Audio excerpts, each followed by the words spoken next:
USCHO.com.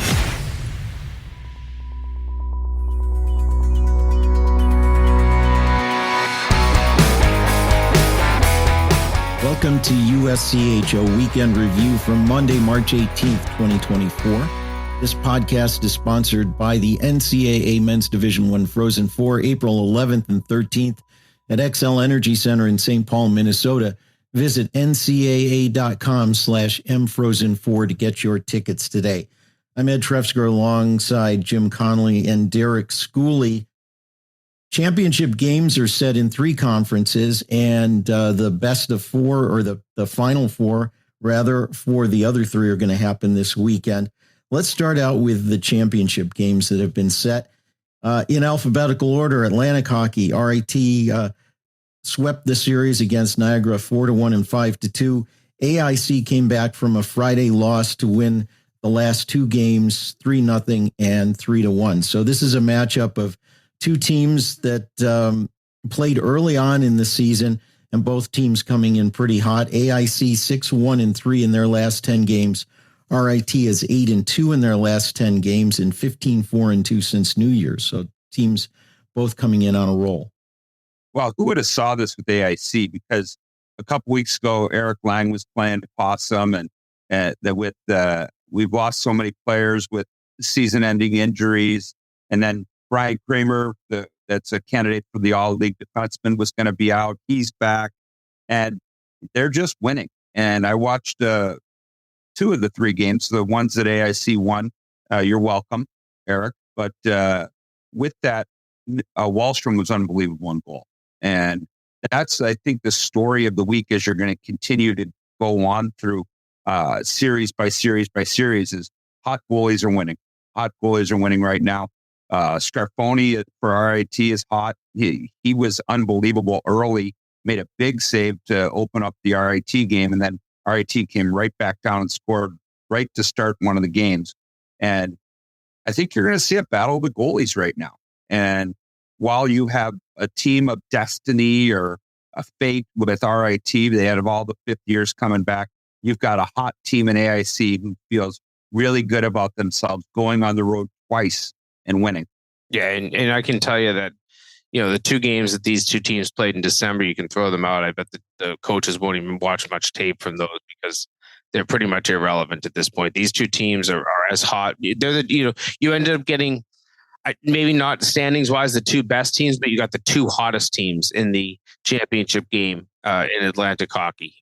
So I think that'll be a great tilt up in Rochester next Saturday.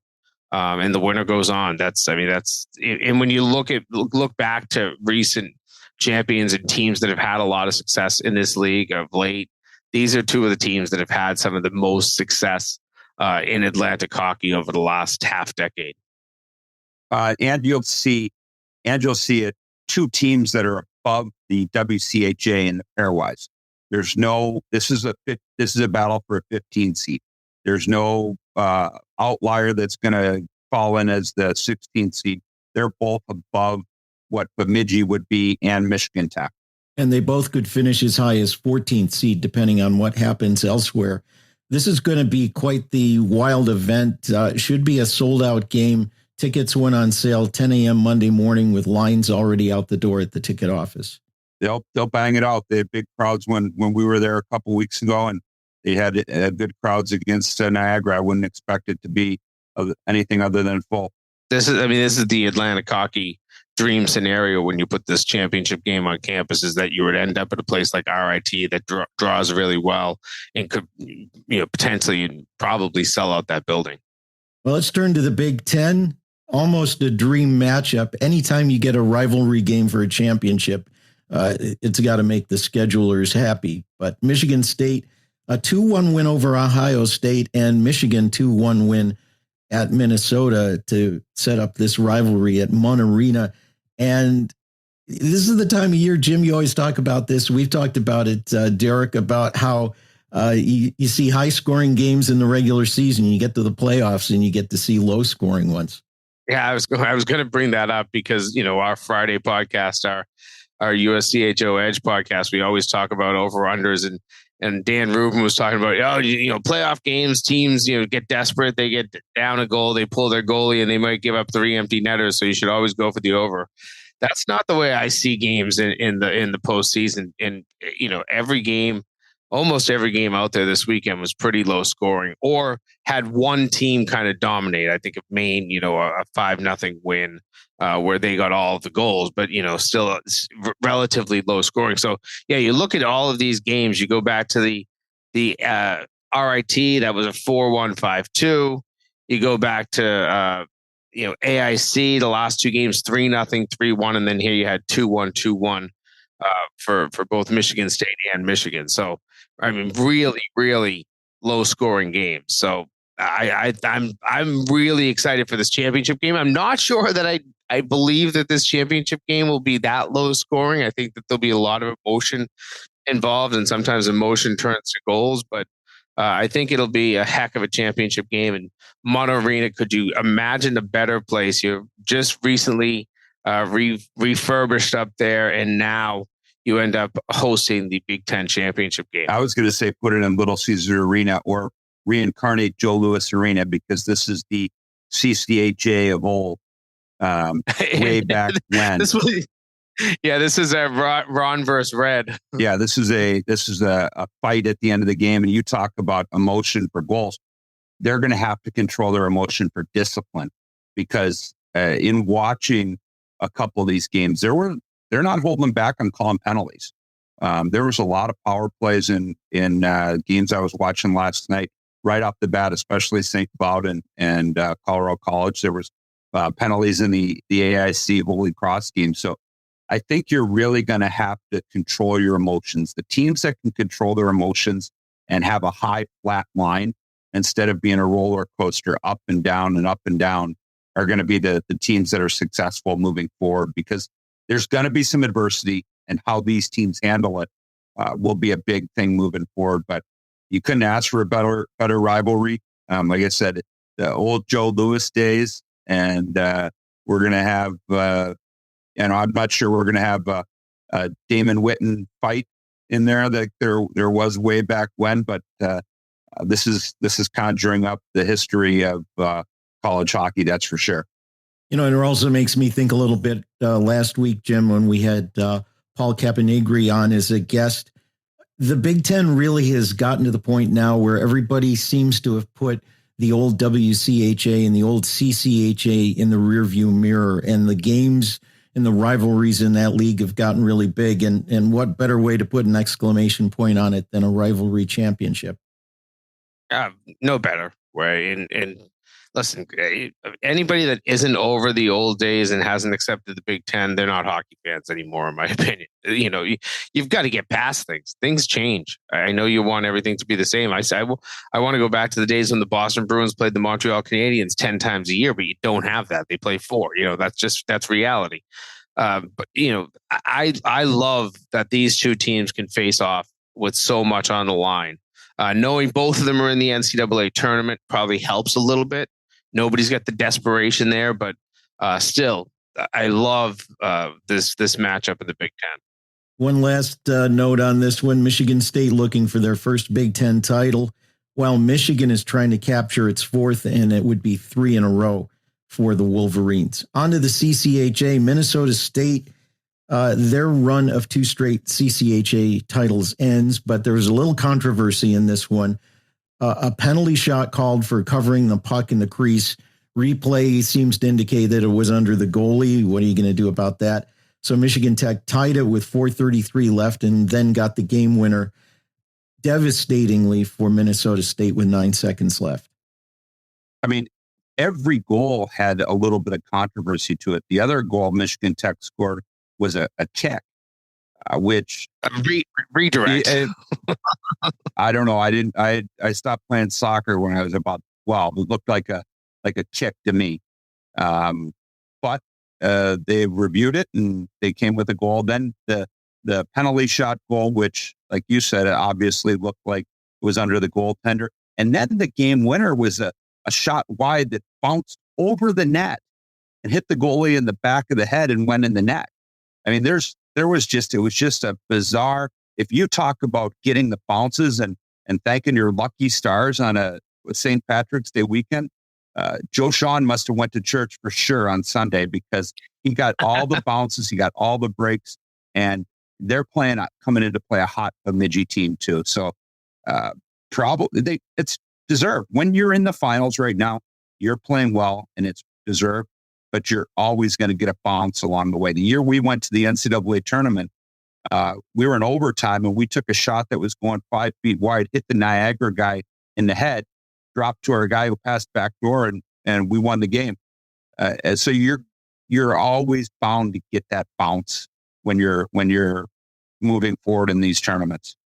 Yeah, certainly. And, and I followed this controversy, I use air quotes, controversy, via Twitter. So I wasn't watching, wasn't there. From what I could see, it wasn't challenged, that penalty shot call. But also defensively, if you're even putting your hand toward the puck late in the game, the referees are just waiting for you to do something. And so, I feel bad if the call was incorrect, but that happens in life. I don't know if it's reviewable. Should it be? That's a good question. I don't know either. That's a really good question. Because there was one, and I should know the rules, but one thing's for sure, I would have called the referee over and asked them if that was reviewable, then make them give me the answer. I know you can review for whether to call a penalty shot, but if a penalty shot has been awarded, can you then review to see where the puck was? I don't know. Bemidji State is the other half of this matchup. They rolled 4-1 past Lake Superior State. We've been watching the Beavers kind of inch their way up the standings till they took the regular season title, 10-0-1 in their last 11 games. Michigan Tech's looking for their first tournament title since 2018. Bemidji looking for their tournament title for the first time since 2009, when they were in the last couple of years of the CCHA and then went on to the Frozen Four. How about Bemidji? Like, we have to bring that up. I mean, I know who they beat in overtime that year. It was in Bemidji. I know who scored the goal, and I know who the opposing coach was. So, I mean, we're all about bad memories. But I will tell you this. Remember would have been about 6 weeks ago, we're sitting, who's going to win the WCHA? They were all bundled. They were all tight. It was all really, they were all like, we couldn't tell who was going to go on a little run. Well, here's the run, and it hasn't stopped. And they've earned it. They've earned the regular season championship, and they put themselves in a position to host in the finals. But it was close for a while, and they've separated themselves from the pack. And here we are having talk about the Bemidji State Beavers.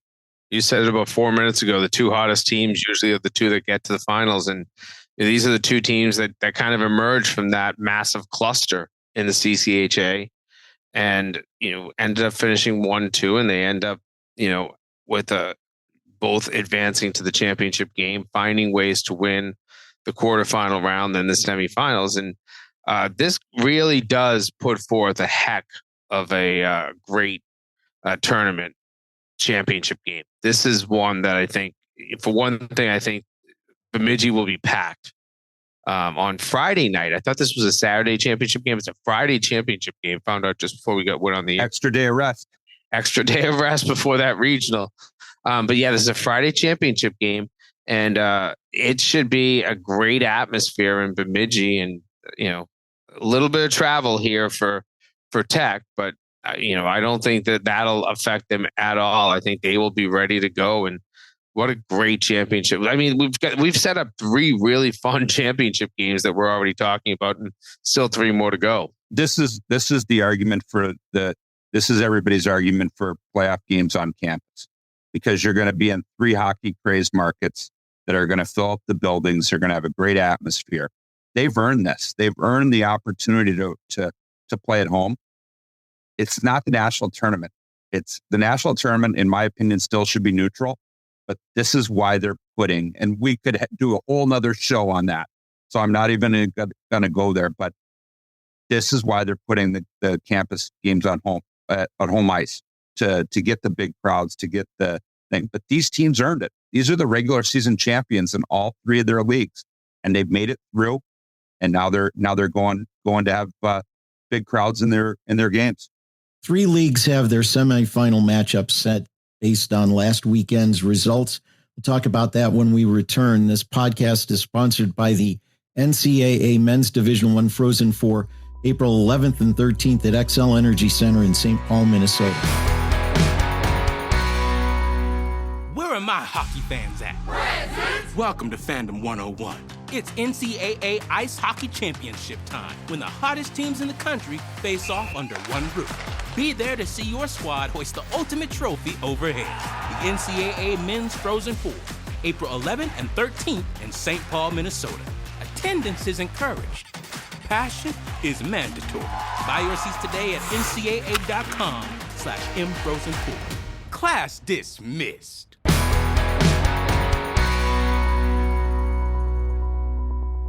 We're back with USCHO Weekend Review. Let's turn to the ECAC. Their quarterfinal round set up the semifinals in a Final Four up at Lake Placid this coming weekend. Number 7 seed St. Lawrence swept Colgate on the road. That was the only upset of the weekend. They take on Quinnipiac in the semis. Cornell and Dartmouth swept, and they'll face off in the other semifinal. And you might think, oh boy, this is an easy road for these teams, perhaps, but no. Quinnipiac did lose to St. Lawrence back in February before they won at home. So a 3-1 loss in the North Country. Cornell and Dartmouth had 2-2 ties this season, which sounds like the ECAC of the 1980s, maybe. But this is going to be possibly some pretty close hockey and maybe an upset brewing somewhere. Yeah, I'm definitely not going to say anything this year about, well, Quinnipiac should roll, because I think that was my comment about this time last year. And then Colgate went in, upset them, ended up winning the entire ECAC championship. I really look at both of these as competitive games. We'll get into it a little bit later, but a lot of people are relying on Quinnipiac, though. They lose on Friday or lose on Saturday, and a lot of people's NCAA tournament hopes are put in peril. So I think that we have, again, some pretty good matchups here. Great job by St. Lawrence and finding a way, to go on the road down to Colgate, sweep that team. But that shows how I thought the middle of the ECAC was really tight this year.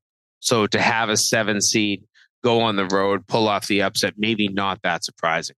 Yeah, and I watched a little bit of that with the overtime game, and hats off to Brent Brecky and his team for coming through that. Going on the road, it's always hard to go on the road, but I think everybody's just always kind of assumed all year that it's Quinnipiac. Here now we're getting closer, and we've got some teams that are hot and some teams that have played them pretty close throughout the year. And like you said, a lot of teams are banking on this right now. We talked about rivalries before with Michigan State. How about a Cornell-Harvard rivalry this past weekend? That was, you throw a little bit of a fish into that, and here we are. And the schedule makers, the playoff makers, whatever, they've put the right matchups together. Yeah, you always worry about quarterfinals on campus and what types of crowds you'll get. From everything I could see with the video that I saw out of line, that place looked jam-packed to get to watch them beat up on their rival Harvard. That must have been enjoyable for Cornell fans. Hockey East was interesting. The top 3 seeds all advanced: BC, BU, and Maine. But boy, as I was watching the scores, I was saying, oh, watch out for UConn. But a 5-4 win for BC. UMass got the quote-unquote upset on the road, jumping out early, beating Providence. So Providence is out for the NCAAs, and UMass needs a few things to happen, although they still have things in their own hands. BC faces UMass in the early semifinal at the Garden. 5-1, 6-4 wins for UMass, or for BC over UMass back in February. And then BU takes on Maine. Maine, we were talking about being in a little bit of a slump, but it seems like they've turned things up at the right time. They hit the right button at the right time, and they end up sweeping. Again, you want to talk about great rivalries. UNH Maine in the quarterfinals. That was a pack building up the Alphon. That BC UConn, I was on the call. That was one of the best playoff games I remember in a long time. UConn down 4-1 going into the third, and then they had the game tied up by, I think, the 6-minute mark of the third period. It was completely dominating the game. It couldn't find that go-ahead goal. BC finally got one, but it sets up a good garden. And I'll tell you, if you could ask our friend Steve Metcalf, not that he has a bias, but if you ask him based on number of tickets he will sell, what 4 teams he would have wanted at the Garden, I think it would be BC, BU, UMass, and Maine. Maine hasn't been there in a long time. And they when they were there every year, they were traveling about 3,000-4,000 fans. I could see 5,000-6,000 Maine fans getting in that building this weekend. BCBU right down the road, and then UMass. I don't know. Their fans, they have more. They feel like they have more fans. They have more graduates probably than any school in the league. So, not surprising that they have a lot of fans that come out of the woodwork to head to the Garden for this one. So next Friday night, I would expect as close to 18,000 at the Garden as possible. Yeah, once again, dream matchups, and Matthew Wood almost took that game over by himself. You just kept and I listened to the broadcast, and they kept saying, "Don't let this guy get hot." And what was it? Within the start of the third period, 2 goals within the first minute 30 to take a 4-1 game to 4-3, yep. And then obviously you get a goal down the stretch. But wow, you continue to talk about games and throughout the weekend, it looks like in every area there's been that one upset. And, the UConn got held off, but UMass, they just jumped out to a quick lead. I barely turned the TV on going from the women's Frozen 4 and already 2-0. I watched that whole overtime, the 5 overtimes, and I was getting mad, and no disrespect to women's hockey because I was enthralled by it, but I wanted to watch that game. And it started at 5. The other game started at 2. And then finally, by the time one of the overtime was on, I turned it in between periods. It's 2-0. Like a quick start. And I think that took Providence right out of the game. They never recovered from that. And as much as you try, when a team comes out and punches you in the face like that, it's tough to get your footing back. Yeah, Providence has been a team that over times their scoring disappears. Maybe for a few weeks. Unfortunately, for this Providence team, it disappeared way too often down the stretch. And you're right. Once they were chasing the game down 2-0, you could almost feel like it was over 4 minutes in. And it could set up, if the higher seeds prevail, a BC-BU matchup, number 1 and number 2 nationally in the pairwise and in our poll. And wouldn't that be something? They're going to be seeded number 1 and number 2 in the NCAAs, no matter what happens this weekend. That's something that I think is really interesting. Fact that both of these teams are already locked in. You don't see it that we go into the final weekend and you already have number 1 and number 2 already spoken for, totally locked in. And in terms of a BC-BU championship game, the last time it happened, it has only happened in twice in league history, which is kind of remarkable. It happened in 2006, a 2-1 overtime win for BU. It happened all the way back in 1986, a 9-4 win for Boston University, which I believe was my first Hockey East championship game I attended. 1976, too? 1986. Oh, okay. I thought I heard 72, 76. I don't know. I'm old. I'm not that old. That would be your age, Schools. Oh, right back at you. That was back when Jimmy and Joe Bertagna were classmates at Harvard. That's back when Ed had hair. I did in 1972.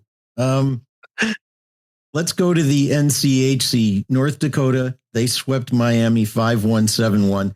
Denver took out Minnesota Duluth 4-0 and 5-2, but it took 3 games for the other series. St. Cloud prevailed over Western Michigan, and Omaha came from behind to down Colorado College.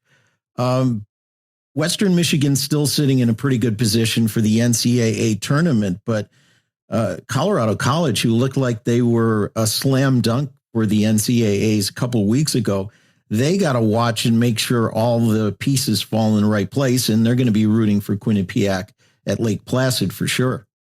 Yeah, I mean, it's what happens when you end up falling in the quarterfinals when you're a bubble team. And we've talked about how volatile this bubble looked from 11, let's go from 10 all the way down to 18, 19 for a couple of weeks here, has been separated by decimals. I mean, thousands and 10,000s of a point in the RPI. So you lose a couple of games, even against a good team, and you slip. And that's what happened here. Congratulations to Omaha, though. That's a team that really played itself in, and that is one of the most impressive stories.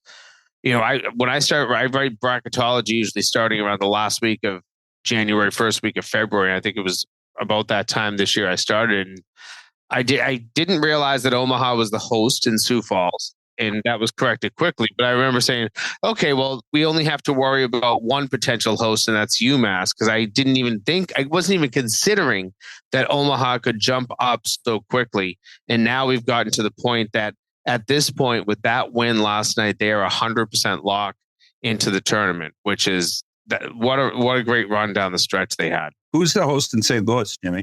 Is that the Sports Commission, or is Wisconsin? Lindenwood, along with the Sports Commission.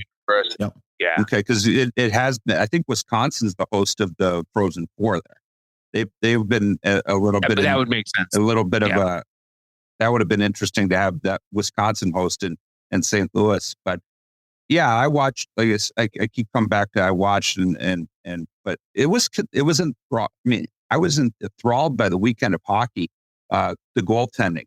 I mean, Isaac Poff for St. Cloud, whether it was a 5-1 score or not. He was really good when it was 3-0 and 3-1 against Western Michigan. And he was the reason there was some big flurries to hold off Western from getting there. He'd make a huge save and St. Cloud would come down and score. There'd be another whole bunch of flurries, St. Cloud would score. He was really good. And that was one of the goaltending performances I was talking about. And, you go in Burko for Colorado College, he was really good in game 1. And then you got the overtime winner. And then next thing you know, you thought Colorado College was locked. You didn't think they would lose either game 2 and 3. And then, like you said, Omaha's back. And first time to the Frozen Faceoff for Omaha in the NCHC. That was something that I didn't realize, that they had never made it to the out of the quarterfinals in this league's history.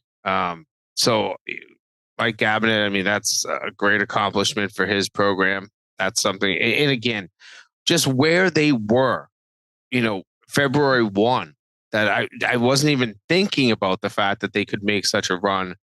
Obviously, some great wins. And, oh, by the way, that team that they swept toward the end of the season, North Dakota, I guess we're going to see another rematch of that one. And, hey, the way the things are lining up, there's also a chance we could see a rematch of that one, first round of the NCAA tournament. If the screwiness of host in Sioux Falls and wanting to put North Dakota in Sioux Falls, you could end up seeing that matchup almost too many times down the stretch.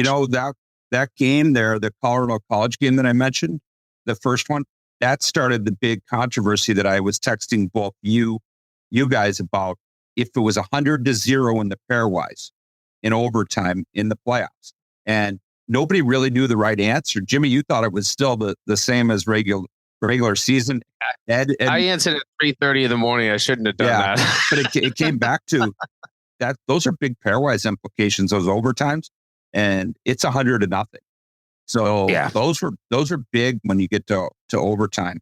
So just something to think about in pairwise implications, 100-0 in the overtime. Yeah. It actually makes the math less complicated this week. There are only 2 outcomes for every team, win or lose. Doesn't matter how long it takes to play the game. You're not talking about 67-33. You do still have the home road issues, but that can be factored in. That's why we're able to run all of the numbers and bang out all of the scenarios to know where we are in the pairwise Monday morning. Well, we're talking a little bit about pairwise, and that's where we're going to wrap up today. So why don't we take a look at that? One thing you mentioned, North Dakota and Omaha as a possibility there in Sioux Falls. Omaha only has a small number of scenarios where they would be the fourth seed in that region. Most of the scenarios would make them the third seed. North Dakota, similarly, more like a 50-50 split, but they could be either a 1 seed or a 2 seed. If it's a 1-3, no problem. If it's a 2-4, no problem. If it's a 2-3, then you got to start moving stuff around. And the same thing applies for UMass and what they do. They can go anywhere from out of the tournament to as high as a number 10 overall seed. And that will juggle things around. If they finish as a 10, 11, or 12 seed and BU is in that region, no problem. I'm going to let Jim talk on all this, but I'm just going to throw another little wrench in it. You know, UMass is the home host in Springfield. What if AIC wins and UMass becomes a 3 seed? Do they change things around to get both there? To force AIC force AIC there. Just another little wrinkle that you can see potentially playing through the pairwise. But Jimmy, you know the numbers and you know all the scenarios. It's just it's going to be an interesting weekend to see if there's two WCHA or two NCHC teams lining up against two NCHC teams, and as far as the bands. Yeah, it's almost the complication is almost too much. But there's also a part of me, and Jeff Schulman is a fantastic guy. He's the chair of the committee this year. And I don't want to create headaches, but there's a part of me that wants to see that Hockey East matchup where you have UMass and Springfield, and the NCHC matchup where you have Omaha and Sioux Falls, and you can't move those teams. I want to see if the NCAA will actually go to the point they would have to move one. The Hockey East team, that you can't have BU square off because the handbook says that you have to have 5 teams from a conference to allow that matchup to happen, where you have an interconference matchup. Hockey East will not have more than 4 teams. NCHC likely gets the 5 teams. So you could leave North Dakota and Omaha playing against each other in the opening round. But I don't imagine, and we talked about this last week, Derek, and you gave the open-ended answer of they'll do what's good for business. You didn't say what business was. But I can't imagine that the NCAA committee will allow an interconference matchup.